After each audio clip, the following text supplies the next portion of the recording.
இன்னைக்கு நம்ம என்ன புக்கு பார்க்க போறோம் அப்படின்னா, அர்னால்ட் பென்னட் அப்படிங்கிறவர் எழுதின "how to live on 24 hours a day" அப்படிங்கிற புக்கு தான் பார்க்க போறோம். இந்த புக் வந்து ரொம்ப பெரிய புக்லாம் இல்ல. ஒரு 100 பேஜ்க்குள்ள தான் இருக்கு. ஆனா இதோட கருத்துன்னு பார்த்தோம்னா, அது வந்து நெறைய இருக்கு. இந்த புக்ல ஆத்தர் மொத்தமா 12 சாப்டர்ஸ் வந்து குடுத்திருக்காரு. அதுல ஒரு ஒரு சாப்டரா இப்ப பார்க்கலாம். இதுல ஃபர்ஸ்ட் சாப்டர் வந்து என்னன்னா, த டெய்லி மிராக்கிள். இது புக்கை வந்து ஆத்தர் எப்படி ஸ்டார்ட் பண்றாரு அப்படின்னா, கரெக்டா எதையுமே மேனேஜ் பண்ண தெரியாத மனுஷங்கள்ல அவனும் ஒருத்தன் அப்படிங்கிற மாதிரி ஒரு பர்சனை மீன் பண்ணி இந்த புக்கை வந்து ஸ்டார்ட் பண்றாரு. அந்த மனுஷனுக்கு வந்து எப்படி இருக்குன்னா, ஒரு குட் என்விரான்மெண்ட் கிடைச்சிருக்கு, சாட்டிஸ்ஃபை ஆகுற அளவுக்கு சேலரி இருக்கு, அவனுக்கு தேவையான ஓன் ஹவுஸ் இருக்கு, எந்த ப்ராப்ளமும் இல்லை அப்படின்னு வச்சுக்கலாம். ஒரு குட் வெல் லைஃப் வந்து அவனுக்கு கிடைச்சிருக்கு. ஆனாலும் அவன் என்ன பண்றான்னா, எப்பவுமே வந்து டிப்ரெஸ்டாவே இருக்கான். ஏன் அப்படின்னா, அவன் நல்லாவே சம்பாதிக்கிறான். ஆனா அவன் சம்பாதிக்கிற காசுல ஒரு ரூபா கூட கையில நிக்கிறதே இல்ல அப்படிங்கிற மாதிரி. அவன் அவனையே வாட்ச் பண்றான். நம்ம நல்ல Dress போட்டிருக்கோம். ஆனா நம்மளோட கேப்பு ரொம்ப பழசா தான் இருக்கு. நம்மளால மத்தவங்கள டின்னருக்கு கூப்பிட முடியும். அந்த இடத்துல நல்ல கிளாஸ்லாம் வச்சு ப்ரெசென்ட் பண்ண முடியும். ஆனா குட் ஃபுட் குடுக்குற அளவுக்கு, நல்ல சாப்பாடு குடுக்குற அளவுக்கு நம்ம கிட்ட இப்போ பைசா கிடையாது. நம்மளால ஒரு பிராண்டட் காஃபி வாங்க முடியும். ஆனா அது ஊத்தி குடிக்கிற கப்பு உடைஞ்சு போயிருக்கு. அது புதுசு வாங்க முடியல. நல்லா தான் சம்பாதிக்கிறோம். ஆனாலும் ரூ. 1 கூட நம்ம கிட்ட நிக்கவே மாட்டேங்குதே! அப்படிங்கிற மாதிரி அவன் ஒரு மாரி கன்ஃப்யூஸ்டான, டிப்ரெஸ்டான ஒரு சிச்சுவேஷன்ல இருக்க மாதிரி ஆத்தர் வந்து ஸ்டார்ட் பண்றாரு.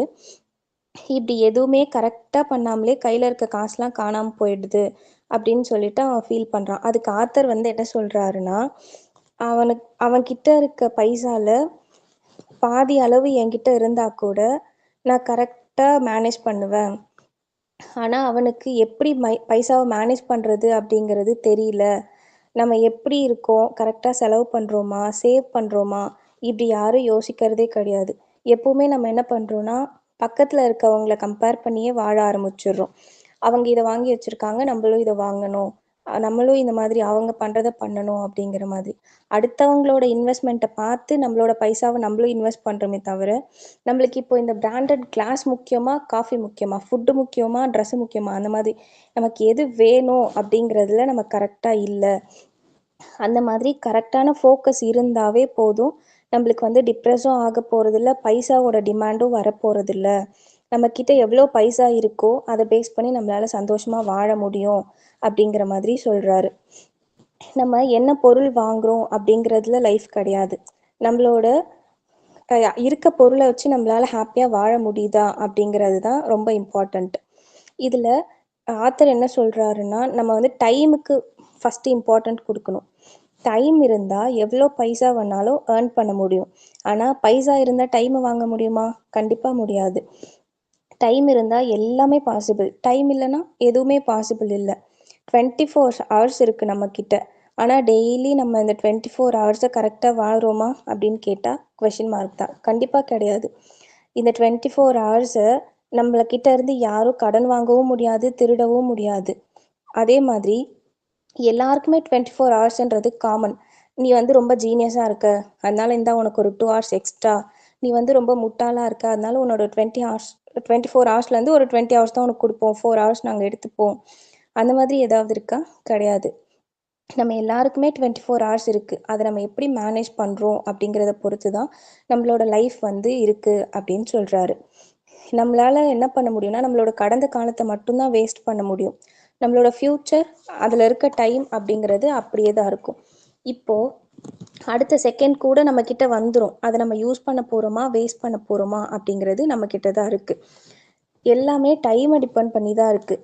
நம்ம எல்லாருக்கும் தேவையான ஹாப்பினஸ் அது கூட டைம் பேஸ் பண்ணி தான் இருக்குது.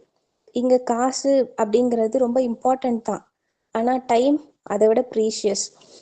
நம்மக்கிட்ட இப்போ காசு கம்மியாக இருக்குது அப்படின்னா, நம்மளால் அந்த பைசா வச்சு எப்படி மேனேஜ் பண்ணலாம், எப்படி இந்த பேலன்ஸ் இருக்க டேஸ் ஓட்டலாம் அப்படிங்கிறத யோசித்து நம்மளால் கரெக்டாக மேனேஜ் பண்ண முடியும். சப்போஸ் நம்மக்கிட்ட இருக்க 24 ஹவர்ஸில் ஒரு 4 ஹவர்ஸ் காணாமல் போயிடுச்சு, அப்போ என்ன பண்ண முடியும்? அந்த ஹவர்ஸை எப்படி மேனேஜ் பண்ண முடியும்? முடியாது இல்லையா? அதனால இங்கே எப்படி நம்ம 24 ஹவர்ஸை வாழலாம் அப்படிங்கிறத மட்டும்தான் பார்க்கணும். நம்ம என்ன பண்ணக்கூடாதுன்னா, அவன் பக்கத்தில் இருக்கவன் ஹோட்டல் போயிட்டான், நல்ல ஃபுட்டு சாப்பிட்டான், நம்மக்கிட்ட அது சாப்பிட்ற அளவுக்கு பைசா இல்லை. அவன் நல்ல ட்ரெஸ் வாங்கிட்டான், நம்மக்கிட்ட அது வாங்குற அளவுக்கு பைசா இல்லை அப்படின்னு அடுத்தவனை யோசித்து யோசித்து டைம் வேஸ்ட் பண்ணுறதை விடவும், நம்மக்கிட்ட இருக்க டைமுக்கு நம்ம என்ன பண்ண முடியும் அப்படிங்கிறதுல நம்ம ஃபோக்கஸ் பண்ணணும் அப்படின்னு சொல்கிறாரு. இங்கே யாருக்குமே வந்து 24 ஹவர்ஸில் ஒரே ஒரு செகண்ட் கூட எக்ஸ்ட்ரா கிடைக்க போகிறதும் கிடையாது, ஒரு செகண்ட் கம்மியாக இருக்க போகிறதும் கிடையாது. இருக்க 24 ஹவர்ஸை எப்படி மேனேஜ் பண்ணணும், அதை மேனேஜ் பண்ணுறதுக்கு கற்றுக்கணும் அப்படிங்கிறது தான் இந்த ஃபஸ்ட்டு சாப்டரில் வந்து சொல்லியிருக்காரு. அடுத்தது செகண்ட் சாப்டர் வந்து என்னென்னா எக்ஸ்பெக்டேஷன் இல்லாத மனுஷன் அப்படின்னு இங்கே ஒருத்தன் யாருமே கிடையாது. கரெக்டாக இப்போது நம்ம வந்து 24 ஹவர்ஸை கரெக்டாக சாட்டிஸ்ஃபைடாக நான் வாழ்ந்திருக்கேன் அப்படின்னு சொல்கிறவங்க இந்த உலகத்தில் வெறும் ஒரு 2% ஆஃப் பீப்புள் மட்டும்தான் இருக்காங்களாம். என்னோட 24 ஹவர்ஸ் நான் கரெக்டாக தான் ஸ்பெண்ட் பண்ணிகிட்ருக்கேன் அப்படின்னு சொல்கிறவங்க ரொம்ப ரொம்ப கம்மி. அந்த பீப்புள்ஸ்லாம் எங்கே தான் இருக்கீங்க, நானே உங்களை இன்னும் பார்த்ததே இல்லையே அப்படிங்கிற மாதிரி ஆத்தர் சொல்கிறாரு. எப்போவுமே ஃப்யூச்சர் திங்கிங்கோடு தான் நம்ம இருக்கோம். இதுவே நமக்கு வந்து என்ன பண்ணுதுன்னா ஒரு டிஸ்கம்ஃபர்டபிளை வந்து கொடுக்குது. இப்படி ஃப்யூச்சர் திங்கிங்கு, எக்ஸ்பெக்டேஷனு இதெல்லாம் வச்சு என்ன பண்ணுறோம் அப்படின்னா ப்ரெசண்ட்டில் வந்து நம்ம வாழறதுக்கு மிஸ் பண்ணிடுறோம். ஃபார் எக்ஸாம்பிள், இப்போ நம்ம ஒரு தேட்டர் போகிறோம், மூவியில் நெக்ஸ்ட்டு என்ன ட்விஸ்ட் வரப்போகுது அப்படிங்கிறது நம்ம எதுவுமே எக்ஸ்பெக்ட் பண்ணாமலே இருந்தாலும் அந்த 3 ஹவர்ஸ் மூவிங்கிறது கம்ப்ளீட் ஆக தான் போகுது. ஆனால் நம்ம இருக்கோமா, ஒரு சீன் பார்த்துட்டு இருக்கும்போதே அடுத்தது என்ன ஆகும் அந்த மாதிரி யோசிக்க ஆரம்பிச்சிடுறோம். அதே மாதிரி இப்போ நம்ம ஒரு ஹோட்டலுக்கு போகிறோம், சாப்பிட போகிறோம் அப்படின்னா அந்த ஹோட்டலுக்கு போய் ஆர்டர் பண்ணியாச்சு, அது நல்லா இருந்தாலும் நல்லா இல்லைனாலும் சாப்பிட்டு தான் ஆகணும் அப்படிங்கிற ஒரு சுச்சுவேஷன்.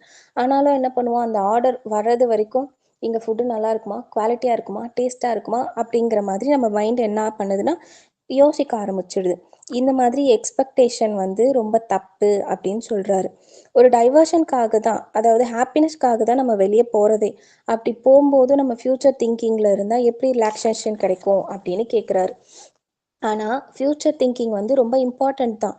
ஏன் அப்படின்னா இந்த மாதிரி நம்ம ஃப்யூச்சர் திங்கிங்கில் இருக்கிறதுனால தான் நம்மளால் நெக்ஸ்ட்டு ஸ்டெப் வந்து முன்னேறி போக முடியுது. ஆனால் நம்ம எந்த மாதிரியான திங்கிங் வந்து வச்சுருக்கணும் அப்படிங்கிறதுல ரொம்ப தெளிவாக இருக்கணும்.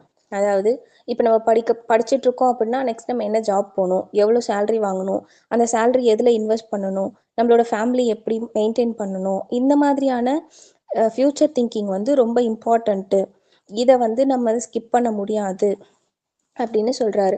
இந்த மாதிரி திங்கிங் இருந்தால் மட்டும்தான் நம்மளால் முன்னேறவும் முடியும். அன்வான்ட் திங்கிங்கை விட்டுட்டு எது தேவையோ அதில் மட்டும் திங்க் பண்ணணும் அப்படிங்கிறத செகண்ட் சாப்டரில் வந்து சொல்லியிருக்காரு. அடுத்தது சாப்டர் 3, ப்ரிகாஷன்ஸ் பிஃபோர் பிகினிங்.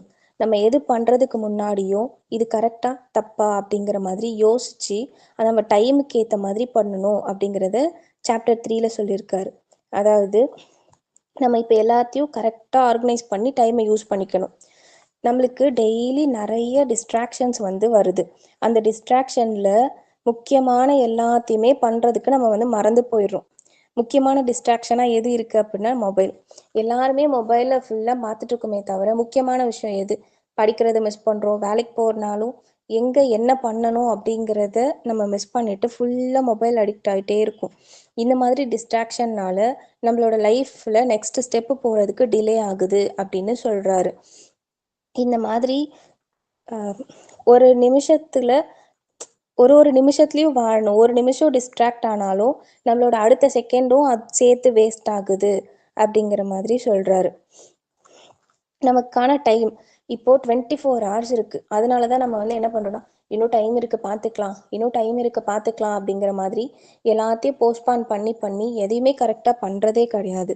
ஒரு விஷயத்த நம்ம ஸ்டார்ட் பண்ணுறோன்னா அதை இந்த டைம் பீரியட்குள்ளே முடிச்சுடணும் அப்படிங்கிற மாதிரி டைமை வந்து செட் பண்ணி வச்சுக்கணும். அப்படி பண்ணால் மட்டும்தான் நம்மளால் நம்ம நினச்ச விஷயத்த நினச்ச நேரத்தில் அச்சீவ் பண்ண முடியும். ஃபார் எக்ஸாம்பிள், இப்போ நம்ம ஒரு எக்ஸாம் ஹாலில் இருக்கோம், இன்னும் 1/2 hour தான் இருக்குது அப்படிங்கிற சுச்சுவேஷன் வந்தால் என்ன பண்ணுவோம், நம்ம ஃபாஸ்ட்டாக எழுதி முடிக்க வேண்டிய எல்லாத்தையும் எழுதிட்டே வந்துடுவோம். இப்போது இதை நம்ம ஃபஸ்ட்லேருந்தே பண்ணியிருந்தா இந்த பதட்டம் இல்லாமல் ரிலாக்ஸ்டாக நம்மளால் கம்ப்ளீட் பண்ணியிருக்க முடியும். ஆனால் நம்ம லாஸ்ட் மினிட் வரைக்கும் டைம் இருக்குன்னு போஸ்ட்பான் பண்ணுறதுனால நம்மளுக்கு ப்ரெஷர் தான் அதிகமாகுதே கண்டி நம்மளோட ஒர்க் கரெக்டாக நடக்குமா அப்படின்னு கேட்டால் கண்டிப்பாக நடக்காது. டெய்லி நம்ம எல்லாருக்குமே தோணும், இன்னைக்கு நம்ம எல்லாத்தையும் கரெக்டாக பண்ணுறோம், இன்னைக்கு எல்லாத்தையும் ஃபினிஷ் பண்ணிடுறோம் அப்படின்னு பிளான்லாம் போடுவோம். ஆனால் அப்படி எதுவுமே நம்ம பண்ணவே மாட்டோம். அதுக்கான எஃபர்ட்ஸை போடவே மாட்டோம். அப்படி போடாமலே என்ன பண்ணுவோம், எனக்கு டேலண்ட்டே இல்லை, எஃபர்ட்ஸ் போட்டாலும் எனக்கு எதுவுமே கிடைக்கல, எனக்கு லக்கியே இல்லை போல, அந்த மாதிரி புலம்பிட்டே இருப்போம். செல்ஃப் கண்ட்ரோல் அப்படிங்கிறது கண்டிப்பாக இருக்கணும். முடியும் அப்படின்னு நம்பணும். ஃபெயிலியர் வந்தாலும் அக்செப்ட் பண்ணணும். ப்ராப்ளம் ஏதாவது வந்தால் அதுக்கு ஃபஸ்ட்டு டைம் கொடுக்கணும். டெம்பரவரியான சொல்யூஷனை தேடாமல் இந்த ப்ராப்ளமை எது பண்ணால் கரெக்டாக சால்வ் ஆகும் அப்படிங்கிறதுல தெரிஞ்சு அதுக்கப்புறமா எல்லாத்தையும் பண்ணணும். இங்கே எல்லாமே எல்லா செகண்டும் ஒரு ஒரு நியூ ஆப்பர்ச்சுனிட்டியை வந்து நம்மளுக்கு கொடுத்துட்டே தான் இருக்குது. நம்ம என்ன பண்ணணும்னா ரொம்ப விழிப்புணர்ச்சியோடு இருக்கணும். அப்படி இருந்தால் மட்டும்தான் நம்ம கரெக்டான டைமில் கரெக்டான வேலையை செஞ்சு நம்ம நினைக்கிறத முடிக்க முடியும் அப்படின்னு ஆத்தர் சொல்லியிருக்காரு. நம்மளை ஃபஸ்ட்டு என்ன பண்ண சொல்கிறாருன்னா ஒரு ஷெட்யூல் போட சொல்கிறாரு. அந்த ஷெட்யூலை நம்ம கரெக்டாக ஃபாலோ பண்ணுறோமா, நம்ம அதை ஃபாலோ பண்ணிகிட்டே வந்தால் தான் நம்மளால் கரெக்டாக நம்ம நினைக்கிறத அச்சீவ் பண்ண முடியும். அதனால் ஃபஸ்ட்டு என்ன பண்ணணும்னா நம்மளோட ஷெட்யூலை செக் பண்ணணும், நம்மளோட ஆக்டிவிட்டீஸை வாட்ச் பண்ணணும். நம்ம இப்போ பண்ணிகிட்ருக்கிறது கரெக்டாக, நம்ம பண்ணிகிட்ருக்கிறது நம்மளோட ஃப்யூச்சர் கோலை அச்சீவ் பண்ணுறதுக்கு இது ஹெல்ப் பண்ணுமா பண்ணாதா அப்படிங்கிற ஆக்டிவிட்டீஸை வந்து நம்ம வாட்ச் பண்ணணும். அப்படி வாட்ச் பண்ணி நம்மளோட நெக்ஸ்ட் ஸ்டெப்பை வந்து கரெக்டாக எடுத்து வைக்கணும். இப்போது எல்லாருக்கும் 24 ஹவர்ஸ் இருக்குது. அந்த 24 ஹவர்ஸில் 7 ஹவர்ஸ் நம்ம வந்து தூங்குறதுக்காக ஸ்பெண்ட் பண்ணிடுறோம். பேலன்ஸ் இருக்க டைமை எப்படி பாஸ் பண்ணுறோம்? நம்ம வந்து அந்த டைமை எதுலையாவது இன்வெஸ்ட் பண்ணி ஏர்ன் பண்ணுறோமா, இல்லை வேஸ்ட்டாக ஸ்பெண்ட் பண்ணுறோமா அப்படின்னு ஆத்தர் வந்து டைமை வந்து நம்ம சேலஞ்ச் பண்ணிக்கணும் அப்படின்னு சொல்கிறாரு. இந்த மாதிரி டைம் கூட சேலஞ்ச் பண்ணி ஒர்க் பண்ணாதான் நம்ம நினச்சதை சீக்கிரத்தில் நம்மளால் முடிக்க முடியும் அப்படின்னு சாப்டர் 3ல சொல்லியிருக்காரு. அடுத்தது சாப்டர் 4. இந்த சாப்டரில் ஒரு லண்டன் மேனை வந்து எக்ஸாம்பிளாக சொல்லியிருக்காரு. அந்த லண்டன் மேன் வந்து மார்னிங் 10 o'clockலேருந்து ஈவினிங் 6 o'clock வரைக்கும் ஒரு ப்ரைவேட் ஜாபுக்கு வந்து போயிட்டு ஈவினிங் 6 o'clock வீட்டுக்கு வந்ததுக்கப்புறம் பார்ட் டைமில் எக்ஸ்ட்ரா ஒர்க்கும் பண்ணுறான். ஆக்சுவலி நிறைய பேர் இப்படி தான் பண்ணிகிட்ருக்காங்க. நம்மளுக்கு பிடிக்குதோ இல்லையோ பிடிக்காத வேலையை பல மணி நேரமாக செஞ்சிட்ருக்காங்க. நம்ம டெய்லி ஒரு 8 hours ஒர்க் பண்ணுறோன்னு வச்சுக்கலாம். மீதி இருக்க 16 hours நம்ம என்ன பண்ணுறோம்? அது அந்த யாருமே வந்து நம்மளோட அந்த 16 hours வந்து ஃபோக்கஸ் பண்ணுறதே கிடையாது. ஆத்தர் என்ன சொல்கிறாருன்னா அந்த 16 hours தான் நம்ம கான்சென்ட்ரேட் பண்ணணும் அப்படின்னு சொல்கிறாரு. ஏன்னா அந்த 16 hours நம்மளோட டைம், நமக்கான டைம், நம்மளோட பர்சனல் ஒர்க்கு, அது எல்லாத்தையும் என்ன பண்ணலான்னா இந்த டைமில் நம்ம பண்ண முடியும். இந்த டைமில் நம்ம என்ன பண்ணாலும் யாராலையும் கொஷின் பண்ண முடியாது. ஏன்னா இந்த 16 hours நம்ம யார் கீழவும் வேலை செய்யலை. இது நம்மளோட ஓன் டைம். இங்கே நம்ம தான் பாஸ். இந்த 16 ஹவர்ஸ்க்கு நம்மக்கிட்ட ஒரு கிளியர் பிளான் இருக்கணும். எப்படி எதில் செலவு பண்ணலாம், எந்த டைமை ஃபேமிலிக்கு கொடுக்கலாம், இல்லை ஃப்ரெண்ட்ஸ் கூட இருக்கலாமா, இல்லை இந்த டைம் நம்மளோட பேஷனுக்காக யூஸ் பண்ணிக்கலாமா, இந்த மாதிரி தெளிவான ஒரு சிந்தனை இருந்தால் தான் இந்த 16 ஹவர்ஸை யூஸ் பண்ணி நம்மளால் இன்னொரு ஸ்டெப்புன்னு முன்னாடி போக முடியும் அப்படின்னு சொல்கிறாரு. இப்போது காலையிலேருந்து அந்த 8 hours ஒர்க் பண்ணுற டென்ஷன், ப்ரெஷர் எல்லாத்தையும் இந்த 16 ஹவர்ஸ்க்கு கொண்டு வரக்கூடாது அப்படின்னு சொல்கிறாரு. ஏன்னா அது வந்து கம்பல்சரி ஒர்க் போகணும், பைசா வேணுங்கிறதுனால செய்கிற ஒர்க். அது நம்ம பிடிச்சி பண்ணுறோமோ பிடிக்காம பண்ணுறோமோ நம்மளோட 8 hours வந்து நம்மளோட ஒர்க்குக்குன்னு கொடுத்துட்டோம். இப்போ பேலன்ஸ் இருக்க 16 hours வந்து நம்மளுக்கோட ஹாப்பினஸ்க்கான டைமு. இந்த டைம்லையும் நம்ம வந்து அந்த 8 ஹவர்ஸோட அந்த ப்ரெஷரை வந்து எடுத்துகிட்டு வந்தோம் அப்படின்னா நம்மளால் எப்போவுமே ஹாப்பியாகவே இருக்க முடியாது. அதனால் எப்படி ஹாப்பியாக இருக்கலான்னு மட்டும் பார்க்கணுமே தவிர நடந்த பிரச்சனையை பற்றியே யோசித்து மைண்டை ஃபுல்லாக கன்ஃபியூஸ் பண்ணிக்கக்கூடாது அப்படின்னு சாப்டர் 4ல சொல்லியிருக்காரு. அப்புறம் சாப்டர் 5ல என்ன சொல்கிறாருன்னா நம்மளோட மார்னிங்கையும் ஈவினிங்கையும் கான்சென்ட்ரேட் பண்ண சொல்கிறார். நம்ம ஒருத்தன் வந்து அவனோட மார்னிங் அப்புறம் ஈவினிங் இந்த டைமை எப்படி யூஸ் பண்ணுறான் அப்படிங்கிறத பொறுத்து தான் இங்கே எல்லாமே நடக்குது அப்படின்னு சொல்கிறாரு. அதாவது நம்ம இப்போ மார்னிங் எழுந்த உடனே ஏதாவது ஒரு நெகட்டிவான திங்ஸில் வந்து ஃபோக்கஸ் பண்ணோம் அப்படின்னா நம்மளோட அந்த ஃபுல் டே என்ன ஆகும்னா ஒரு மாதிரி மூட் அவுட்லேயே போயிடும். இன்னைக்கு இது இந்த மாதிரி ஆயிடுச்சு, நம்ம பார்க்குறது எல்லாமே நம்மளுக்கு நெகட்டிவாக இருக்க மாதிரியே தோணும். அப்படி இல்லாமல் ஒரு ஹாப்பியான திங்ஸில் ஃபோக்கஸ் பண்ணும்போது நமக்கும் கொஞ்சம் ஹாப்பி மைண்ட் செட் வந்து காலையிலேயே க்ரியேட் ஆகிடும். அதனால முடிஞ்ச வரைக்கும் நெகட்டிவ் எல்லாத்தையும் அவாய்ட் பண்ணிட்டு காலையில் எழுந்திருக்கும் போதே எப்படி பாசிட்டிவாக எழுந்திரிக்கலாம், எப்படி ஹாப்பியான மைண்டை ஃபிக்ஸ் பண்ணலாம் அப்படிங்கிறதுல ரொம்ப கான்ஷியஸாக இருக்கணும் அப்படின்னு சொல்கிறாரு. மெடிடேஷன் பண்ணுறது, ஏதாச்சும் யோகா பண்ணுறது, இல்லை ரன்னிங் போகிறது, இந்த மாதிரியான விஷயம்லாம் ரொம்ப ரிலாக்ஸ்டு மைண்ட் செட்டை கொடுக்கும் அப்படின்னு சொல்கிறாரு. அதே மாதிரி நம்ம இப்போ ஒர்க் போகிறோம், அந்த ஒர்க்கு இன்ட்ரெஸ்ட் இருக்கோ இல்லையோ செஞ்சு தான் ஆகணும். ஸோ பிடிக்காத ஒர்க்கை ரொம்ப நேரம் ஸ்பெண்ட் பண்ணி அதை முடிக்காமல் வேறு எதையோ யோசிச்சுட்டு அதுக்குள்ளேயே உட்காந்து உட்காந்து பல மணி நேரம் அந்த ஒர்க்லேயே கான்சென்ட்ரேட் பண்ணி அப்பயும் அதை ஃபினிஷ் பண்ணாமல் ரிலாக்ஸாக இல்லாமல் அப்படி இருக்கிறது தப்பு அப்படின்னு சொல்கிறார். முடிஞ்ச வரைக்கும் என்ன பண்ணணும்னா ஈவினிங்குள்ளாரவே எல்லா ஒர்க்கையும் கம்ப்ளீட் பண்ணிடணும் அப்படின்னு சொல்கிறாரு. ஈவினிங் டைமில் எந்த ஒர்க்கையும் ப்ரெஷராகவோ தம் பண்ணியோ டைம் முடியறதுக்குள்ளே இதை முடிச்சுட்டு போயிடணும் அப்படிங்கிற மாதிரி அவசர அவசரமாக எதையும் செஞ்சு ஈவினிங்கை ஃபுல்லாக டென்ஷன் ஆக்கிக்க வேண்டாம். முடிஞ்ச வரைக்கும் ஈவினிங்கில் வந்து டீ பிஸ்கெட் இந்த மாதிரிலாம் சாப்பிட்டு ரொம்ப ரிலாக்ஸ்டான ஒர்க்கை மட்டும் பார்க்கணும் அப்படின்னு சொல்கிறார். ஏன் அப்படின்னா ஈவினிங் ரிலாக்ஸேஷன் தான் நம்மளோட நைட்டுக்கான தூக்கத்தை வந்து நம்மளுக்கு கொடுக்கும். நம்ம ஈவினிங் ரொம்ப டென்ஷன் ஆகிட்டோம் அப்படின்னா நம்மளோட நைட் வந்து கரெக்டாக இருக்காது. நம்மளால நைட்டு கரெக்டாக இருக்க முடியலன்னா நெக்ஸ்ட் டேவும் இது கண்டினியூ ஆகும். அதனால ரொம்ப ரிலாக்ஸ் மைண்ட் செட் வந்து ஈவினிங் டைமில் இருக்கணும் அப்படின்னு சொல்லியிருக்காரு. இது வந்து சாப்டர் 5. அடுத்தது சாப்டர் 6. சாப்டர் 6ல் என்ன சொல்லியிருக்காங்கன்னா ஃபோக்கஸ் ஆன் வீக்கெண்ட். அதாவது ஒரு வாரத்தில் 7 நாள் இருக்குது. அந்த 7 நாளில் மேக்ஸிமம் 6 days நம்ம எல்லாரும் ஒர்க் பண்ணுவோம். மீதி இருக்க 1 day எல்லாருக்கும் லீவ் கிடைக்கும். அது சண்டேவாகவும் இருக்கலாம், மண்டேவாகவும் இருக்கலாம், நமக்கு எந்த டைமும். ஆக மொத்தம் வாரத்தில் ஒரு நாள் கண்டிப்பாக எல்லாருக்குமே லீவ் கிடைக்கும். இந்த ஒரு நாளை நம்ம என்ன பண்ணுவோம், இன்னைக்கு லீவு ஃபுல்லாக படுத்து ரெஸ்ட் எடுக்கிறோம் அப்படிங்கிற மாதிரி பிளான் பண்ணுவோம். ஆனால் அதே மாதிரி நம்ம ஃபுல்லாக ரெஸ்ட் எடுத்தாலும் மறுநாள் நம்ம ஒர்க்குக்கு போகும்போது அதே எனர்ஜியாக நம்ம நேற்று ரெஸ்ட் எடுத்துட்டோம், இன்னைக்குலேருந்து இந்த ஒரு வாரத்தை நம்ம ரொம்ப ஃபாஸ்ட்டாக எல்லாத்தையும் கரெக்டாக பண்ணுறோம் அப்படின்னு நடக்குமா? கண்டிப்பாக கிடையாது. மறுபடியும் நம்ம மண்டே ஸ்டார்ட் பண்ணும்போது என்ன பண்ணுவோம், இன்றைக்கும் சண்டேவாகவே இருந்துக்கலாம், ஏன் மண்டே வருது, அந்த தாட் நம்மளுக்கு கண்டிப்பாக வரும். ஏன் அப்படி வருதுன்னா நம்ம என்ன பண்ணுறது இல்லைன்னா ரெஸ்ட்டை வந்து கரெக்டாக எடுக்கிறது இல்லை. ரெஸ்ட் அப்படின்னா வந்து தூங்குறது அப்படிங்கிறது கிடையாது. நம்மளோட ஃபுல்லாக நமக்கு இந்த ஒரு வாரத்துக்கான நம்மளோட ஸ்ட்ரெஸ்ஸு, டென்ஷனு இது எல்லாத்தையும் நம்ம ரிலாக்ஸ் பண்ணணும். அதுக்காக தான் அந்த 1 day நம்ம அதை வந்து எங்கே எப்படி செலவு பண்ணணும் அப்படிங்கிறத யோசிக்க சொல்கிறாரு. இப்போது நம்ம இந்த 1 டேவை எப்படி செலவு பண்ணலாம், கொஞ்சம் நம்மளோட ஹேபிட்ஸை சேஞ்ச் பண்ணிக்கலாம். ஜாலியாக எங்கேயாவது ட்ரைவ் போயிட்டு வர்றது, இல்லை மூவி போகிறது, ஒருத்தருக்கு ஒரு ஒரு பிளேஸ் பிடிக்கும், இல்லை ஏதாச்சும் சாப்பிட்றது, இந்த மாதிரி நமக்கு எது பிடிக்குமோ அதை செஞ்சு ரொம்ப ஹாப்பியாக இருக்க சொல்லிக்கிறாரு. இந்த இடத்துல சோம்பேறித்தனத்தை அலோவ் பண்ணக்கூடாது அப்படின்னு சொல்கிறாரு.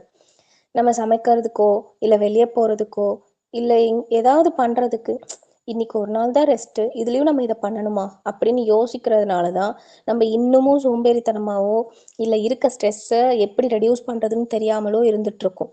பிடிச்சதை பண்ணாதான் நம்மளால் எல்லாத்தையும் கரெக்டாக பண்ண முடியும், நம்மளுக்கு ஒரு கிளியர் மைண்ட் செட் கிடைக்கும் அப்படிங்கிறத சாப்டர் 6ல் வந்து சொல்லியிருக்காரு. அடுத்தது சாப்டர் 7, கண்ட்ரோலிங் த மைண்ட். இங்கே இருக்க எல்லாருமே என்ன பண்ணுறோன்னா நம்மளோட மைண்டை கரெக்டாக கண்ட்ரோல் பண்ணுறதே கிடையாது. மைண்ட் கண்ட்ரோல் அப்படிங்கிறது ரொம்ப முக்கியமான ஒன்றா இருக்குது. நம்மளால் எதுலேயுமே கரெக்டாக கான்சென்ட்ரேட் பண்ண முடியல அப்படின்னா எதுவுமே கரெக்டாக அச்சீவ் பண்ண முடியாது. அதனால் மைண்ட் கண்ட்ரோல் இங்கே ரொம்ப ரொம்ப இம்பார்ட்டண்ட். எந்த ஒரு சக்ஸஸ் பண்ணணுன்னாலும் மைண்ட் கண்ட்ரோல் இருக்கணும். நம்ம என்ன பண்ணுவோன்னா நம்மளோட பாடி ஃபிட்னஸ்க்கு நிறைய முக்கியத்துவம் கொடுப்போம். நிறைய எக்ஸசைஸ் பண்ணுறது, ஜிம் போகிறது, இந்த மாதிரி அதுக்குன்னு தனியாக டைம் எல்லாம் செப்பரேட் பண்ணி நம்மளால் பாடியை வந்து கரெக்டாக மெயின்டைன் பண்ணிப்போம். ஆனால் நம்மளோட மைண்ட் ஃபோக்கஸை கரெக்டாக வச்சுருக்கோமா அப்படின்னு கேட்டால் பெரிய கொஷின் மார்க் தான். ஆனால் எல்லாரும் இப்போ கேட்கலாம், எனக்கு இருக்க ஃபுல் பிஸி ஒர்க்கில் எதுக்குமே டைம் கிடைக்கிறது இல்லை, இதில் மைண்டுக்கு வேறு நான் எப்படி டைம் கொடுக்கறது அப்படின்னு நீங்கள் கேட்கலாம். ஆனால் நம்மளோட பாடிக்கு தேவைப்படுற மாதிரி எக்ஸசைஸ்க்கு தனி டைமிங்கு அந்த மாதிரியெல்லாம் பிரெயினுக்கு வந்து தேவைப்படாது. நம்மளால் இப்போ ஏதோ ஒரு விஷயத்த ஃபோக்கஸ் பண்ணணும் அப்படின்னா ஃபார் எக்ஸாம்பிள், நம்ம எல்லாருமே கண்டிப்பாக ட்ராவல் பண்ணி தான் எங்கேயாவது ஒர்க் போகிறதா இருக்கட்டும், ஏதாவது ஸ்கூல், காலேஜ் போகிறதா இருக்கட்டும், இந்த மாதிரி எதுனாலும் நம்மளுக்கு கண்டிப்பாக ட்ராவல் இருக்கும். அந்த ட்ராவல் டைம் அப்போது நம்ம ஃபுல்லாக எல்லாத்தையும் வேடிக்கை பார்த்து வேஸ்ட் பண்ணிகிட்டே போகாமல் ஏதாச்சும் ஒரு விஷயத்தில் மட்டும் ஃபோக்கஸ் பண்ணணும் அப்படின்னு சொல்கிறார். ஃபார் எக்ஸாம்பிள், ஸ்கையை மட்டும் பார்த்துட்டே போகிறது, இல்லை ஏதாச்சும் ட்ரீஸை மட்டும் கவுண்ட் பண்ணிட்டு போகிறது, இந்த மாதிரி பர்டிகுலரான ஏதாவது ஒரு விஷயத்தில் மட்டும் ஃபோக்கஸ் பண்ணால் நமக்கு வந்து எப்படி ஒரே ஒரு விஷயத்தில் மட்டும் கான்சென்ட்ரேட் பண்ணுறது, எப்படி அதை அச்சீவ் பண்ணுறது அப்படிங்கிற விஷயத்த நம்மளால் கற்றுக்க முடியும். அதனால் நம்ம ஃபஸ்ட்டு என்ன பண்ணணும்னா மைண்ட் கண்ட்ரோலை ட்ரை பண்ணணும். மைண்ட் கண்ட்ரோல் ஆயிடுச்சு அப்படின்னா நம்மளால் எல்லாத்தையும் ஃபோக்கஸ் பண்ண முடியும். நம்மளால் எல்லாத்தையும் கரெக்டாக மேனேஜ் பண்ணி எல்லாத்தையும் கரெக்டாக அச்சீவ் பண்ண முடியும் அப்படின்னு சாப்டர் 7 சொல்லியிருக்காரு. அடுத்தது சாப்டர் 8 ரிஃப்ளெக்ஷன் மோட். அதாவது இங்கே இருக்க எல்லாருமே என்ன பண்ணுவோம், அவனுக்கு இதுதான் பிடிக்கும், அவன் இதை தான் இப்போ பண்ணுவான், அவன் இதை தான் இப்போ செய்வான் அப்படின்னு எல்லாருக்கும் அடுத்தவனை பற்றி நல்லாவே தெரியும். நம்மளை பற்றி நமக்கு தெரியுமா அப்படின்னு கேட்டால் தெரியாது. ஃபஸ்ட்டு என்ன பண்ணணும்னா நம்ம ஃபஸ்ட்டு தெரிஞ்சுக்கணும். நமக்கு என்ன வரும், எது வராது, எது பிடிக்கும், எது பிடிக்காது, இந்த மாதிரியான விஷயத்தில் நம்ம வந்து கரெக்டாக தெரிஞ்சு வச்சா மட்டும்தான் நமக்கு எது வருமோ அதில் ஃபோக்கஸ் பண்ணி நம்மளால் கரெக்டான ஒரு லைஃப்பை வந்து லீட் பண்ண முடியும். நம்ம நிஜமாவே ஹாப்பியாக தான் இருக்கோமா அப்படின்னு யோசித்து பார்க்க வேண்டியது ரொம்ப அவசியம் அப்படின்னு சொல்கிறாரு. ஏன்னா இங்கே யாருமே நமக்கு பிடிச்ச விஷயத்த பண்ணுறதே கிடையாது. மற்றவங்க நம்மளுக்கு திணிக்கிற விஷயத்த தான் நம்ம பண்ணிகிட்ருக்கோம். முதல்ல நம்ம ஹாப்பியாக இருக்கோமா, நம்ம ஹாப்பியாக இருக்க நம்ம என்ன பண்ணணும், நமக்கு என்ன வேணும் அப்படிங்கிறத நாம் ஃபஸ்ட்டு யோசித்து நம்மளோடதை தெரிஞ்சுக்கணும்.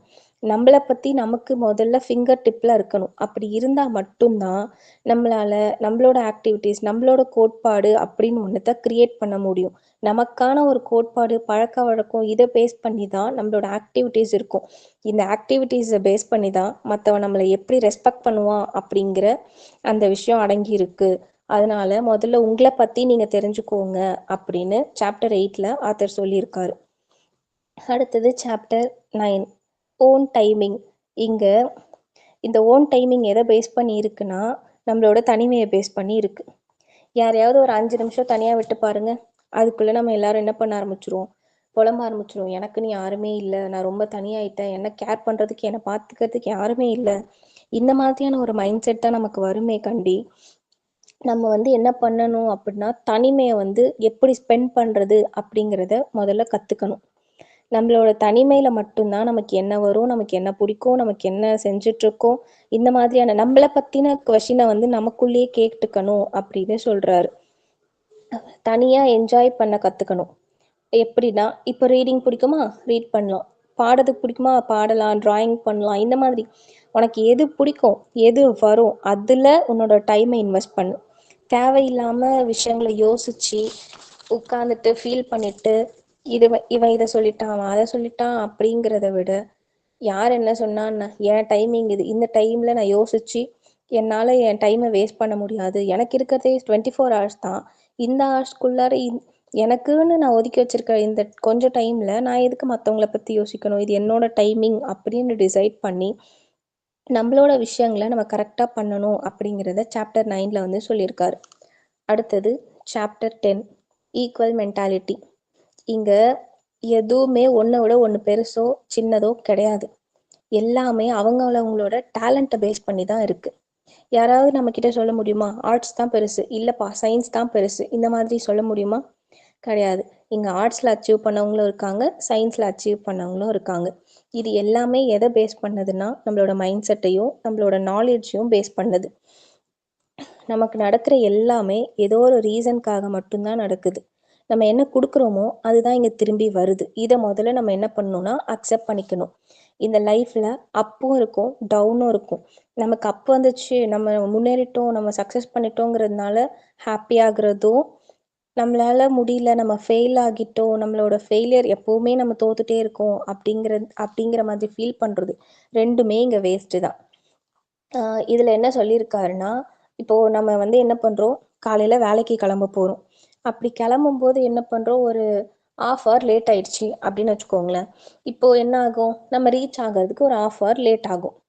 இந்த டைமில் ஐயோ லேட் ஆயிடுச்சு, நான் இன்னைக்கு ரொம்ப லேட்டாக போக போகிறேன், ஐயோ திட்டு போகிறாங்க, ஃபுல்லாக ஒரு மாதிரி டென்ஷன் ஆகி கோவமாகி ரொம்ப பதட்டமாக ஸ்பீடாக போகிறதுனால மட்டும் நம்ம சீக்கிரமாக போய் சேர்ந்துட போகிறோமா? கிடையாது. அப்போது நம்ம லேட்டாக தான் ரீச் ஆக போகிறோம். அதுக்கு நம்ம அக்செப்ட் பண்ணிக்கலாமே. நம்ம இன்னைக்கு லேட்டாக கிளம்பிட்டோம், எப்படி இருந்தாலும் நம்ம போய் ரீச் ஆகிறதுக்கு லேட் ஆகும் அப்படின்னு சொல்லிட்டு அக்செப்ட் பண்ணிட்டு ரிலாக்ஸாக ட்ராவல் பண்ணலாமே. நம்ம அதை பண்ணுவோமா? கண்டிப்பாக பண்ண மாட்டோம். இங்கே ரிசல்ட் எப்போவுமே ஒன்று தான், அதை நம்ம எப்படி எடுத்துக்கிறோம் நம்மளோட ஃபீலிங்ஸை பொறுத்து தான் இருக்குது. லேட்னா லேட்டு தான். ஸோ கோவப்படாமல் பதட்டப்படாமல் எல்லாத்தையும் நிதானமாக யோசிச்சு பண்ணலாம் அப்படிங்கிற மாதிரி சொல்கிறாரு. இப்போ நம்மளுக்கு சாதாரணமாக ஒரு காஃபியோ தண்ணியோ ஏதோ ஒன்று கீழே கொட்டிடுச்சு, அப்போ கூட என்ன பண்ண ஆரம்பிச்சிடுறோம், நம்ம கோவப்பட்டு கத்த ஆரம்பிச்சிடும். சரி ஓகே, அவங்க வேற ஏதோ ஒரு திங்கிங்கில் இருந்திருப்பாங்க, அதனால தான் கீழே போயிடுச்சு, பரவாயில்ல அப்படின்னு சொல்லிட்டு அந்த அக்செப்ட் பண்ணிக்கிற மைண்ட் செட் வந்து நம்மளுக்கு இருக்கணும். நம்மள மாதிரி தான் மற்றவங்களுக்கும் டென்ஷன் ப்ரெஷர் இருக்குது அப்படிங்கிறது நம்ம புரிஞ்சுக்கணும். எல்லாத்தையும் ஜட்ஜ் பண்ணி குறை சொல்கிறத விட ஆக்சுவல் ரீசனை புரிஞ்சுக்கிட்டு அக்செப்ட் பண்ணிவிட்டு மூவ் பண்ணிவிட்டு போகிறது பெட்டர் அப்படின்னு இந்த சாப்டர் 10ல் வந்து சொல்லியிருக்காரு. அடுத்தது சாப்டர் 11 சீரியஸ் ரீடிங். இங்கே படிக்கிறது அப்படிங்கிறது இப்போ நிறைய பேர்கிட்ட இல்லாத ஹேபிட்டாகவே போயிடுச்சு. நம்ம எல்லாருக்குமே ரீட் பண்ண தெரியும், ஆனால் யாராவது புக் எடுத்து படிக்கணும் அப்படின்னு சொன்னால் படிப்போமா? கண்டிப்பாக மாட்டோம். ஆனால் ஆத்தர் என்ன சொல்கிறாருன்னா, படிக்கிறது ரொம்ப கம்பல்சரியான ஒரு ஹேபிட்டாக நம்ம வச்சுக்கணும் அப்படின்னு சொல்கிறாரு. இப்போது நம்மக்கிட்ட ஒரு ஸ்டோரி புக் கொடுக்குறாங்க, அதை நம்ம என்ன பண்ணுவோம், அது புரியுதோ இல்லையோ சும்மா திருப்பி பார்த்துட்டாச்சும் வச்சுருப்போம். அதுவே ஒரு ஹிஸ்ட்ரி புக்கோ ஃபிலாசபி புக்கோ கொடுக்குறாங்க, என்ன பண்ணுவோம், 2 லைன் கூட படிக்க மாட்டோம். அதுக்குள்ளார நமக்கு என்ன ஆகுன்னா தூங்குற மாதிரி ஒரு மைண்ட் செட் வந்துடும். இதை தான் வேண்டாம் அப்படிங்கிறாரு. நமக்கு ஸ்டோரி புக்ஸை விடவும் இந்த ஹிஸ்டாரிக்கல் ஃபிசியாலஜி சைக்காலஜி இந்த மாதிரியான புக்ஸ் எல்லாம் வந்து நிறைய விஷயங்களை நம்மளுக்கு சொல்லி கொடுக்கும். அது எல்லாத்தையும் நம்ம புரிஞ்சு படிக்கும்போது நம்மளோட லைஃப்பை லீட் பண்ணுறதுக்கு இது எல்லாமே ஹெல்ப் பண்ணும் அப்படின்னு சொல்கிறாரு. நமக்கு எப்போவுமே புக்ஸ் வந்து ஒரு பெஸ்ட் லெசனை சொல்லி கொடுக்கும். நம்ம படித்ததோடு விட்டுறாமல் நம்மளோட லைஃப் கூட கனெக்ட் பண்ணி பார்க்கணும். இங்கே நம்ம ஆத்தர் வந்து என்ன சொல்லியிருக்காரு, எதனால் இப்படி சொல்லியிருக்காரு, இது நம்ம எங்கே அப்ளை பண்ணணும், அந்த மாதிரியான திங்கிங் வந்து எல்லா புக்கு படிக்கும் போதும் கண்டிப்பாக நமக்கு வரணும் அப்படின்னு சொல்கிறாரு. எப்போவுமே வந்து என்ன பண்ணணும்னா என்ஜாய் பண்ணி ரீட் பண்ணணும். நம்ம ஒரு புக்கை ரீட் பண்ணி முடிக்கிறோன்னா அட்லீஸ்ட் 45 மினிட்ஸ் ஆச்சும் நம்ம படித்ததை யோசித்து பார்க்கணும். நம்மளோட மைண்டுக்குள்ளார அந்த புக்கு வந்து நிற்கணும். அப்போ தான் நம்ம கரெக்டாக படிச்சிருக்கோம், அந்த விஷயத்த புரிஞ்சிருக்கோம், அது நமக்கு ஏதோ ஒரு விஷயத்த சொல்லுது அப்படிங்கிறது நமக்கு புரிஞ்சதான் அர்த்தம். அதனால் படிக்கிறதுக்கு ரொம்ப சீரியஸ்னஸ் கொடுங்க அப்படின்னு சாப்டர் 11ல் சொல்லியிருக்காரு. அடுத்தது லாஸ்ட் சாப்டர் நம்பர் 12. இதில் என்ன சொல்லியிருக்காருன்னா, சில டேஞ்சர்ஸை வந்து எப்படி அவாய்ட் பண்ணுறது அப்படிங்கிறத சொல்லியிருக்காரு. இதில் என்னென்ன டேஞ்சர்ஸ்னால் ஒரு 3 டேஞ்சர்ஸை வந்து மென்ஷன் பண்ணியிருக்காரு. ஃபஸ்ட்டு, நம்ம வந்து கரெக்டாக டைமை மேனேஜ் பண்ண கற்றுக்கிட்டோம், அதனால் என்ன ஆகும், நமக்கு வந்து அச்சீவ்மெண்ட்ஸ் வர ஆரம்பிக்கும். நமக்கு நிறைய அச்சீவ்மெண்ட்ஸ் வர்றது கூட நமக்கு ஒரு ஆபத்து தான் அப்படின்னு சொல்கிறாரு. ஏன் அப்படின்னா, இங்கே நம்ம ஒரு அச்சீவ் பண்ணிட்டோம், தொடர்ந்து ஒரு 2 சக்ஸஸை பார்த்துட்டோம் அப்படின்னாவே நம்ம வந்து என்ன பண்ணிடுறோம்னா, இங்கே எல்லாமே நான் தான் அப்படிங்கிற மாதிரி ஒரு மாதிரி ஃபுல்லாக தலக்கணம் பிடிச்ச மாதிரி திமிராக நடந்துக்க ஆரம்பிச்சிடுறோம். இந்த வேர்ல்டுலேயே நான் தான் பெஸ்ட்டு அப்படிங்கிற ஒரு தாட் வந்துட ஆரம்பிச்சிடுது நமக்குள்ள.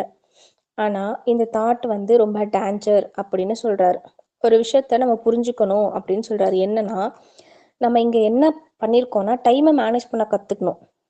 நம்ம டைமை மேனேஜ் பண்ணதுனால நம்ம ஃபோக்கஸ் பண்ணணும், நம்ம ஃபோக்கஸ் பண்ணதுனால நம்ம நினச்சதை நம்ம ரீச் பண்ணோம். ஆனால் இங்கே வந்து இந்த நம்ம நம்ம டைம் நம்மளோட கோல் இதை மட்டும்தான் நம்ம அச்சீவ் பண்ணியிருக்கோம்.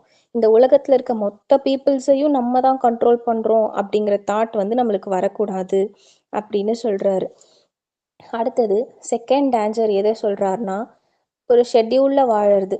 அதாவது ஒரு ஷெட்யூல், இதுதான் என்னோட பிளான், நான் இதை தான் பண்ண போகிறேன் அப்படிங்கிற மாதிரி ஒரு ஷெட்யூலை போட்டு அந்த ஷெட்யூலுக்குள்ளவே வாழ்க்கை முழுக்க ஸ்பெண்ட் பண்ணுறது ரொம்ப தப்பு அப்படின்னு சொல்கிறாரு.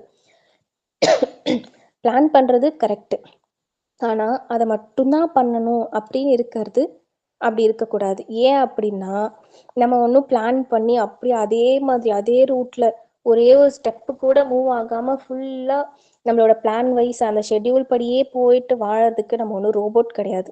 நம்ம ஹியூமன்ஸ், நமக்கான ஃபீலிங்ஸ்க்கு நம்ம கண்டிப்பா வேல்யூ கொடுக்கணும் அப்படின்னு சொல்றாரு.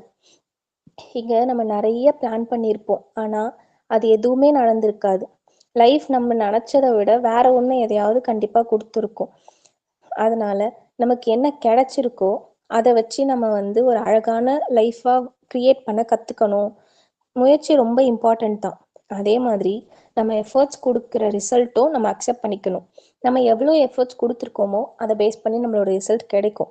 அது சக்ஸஸாக இருந்தாலும் சரி, ஃபெயிலியராக இருந்தாலும் சரி, அக்செப்ட் பண்ணிக்கிற மைண்ட் செட் வந்து நம்மளுக்கு கண்டிப்பாக வரணும் அப்படின்னு சொல்கிறாரு.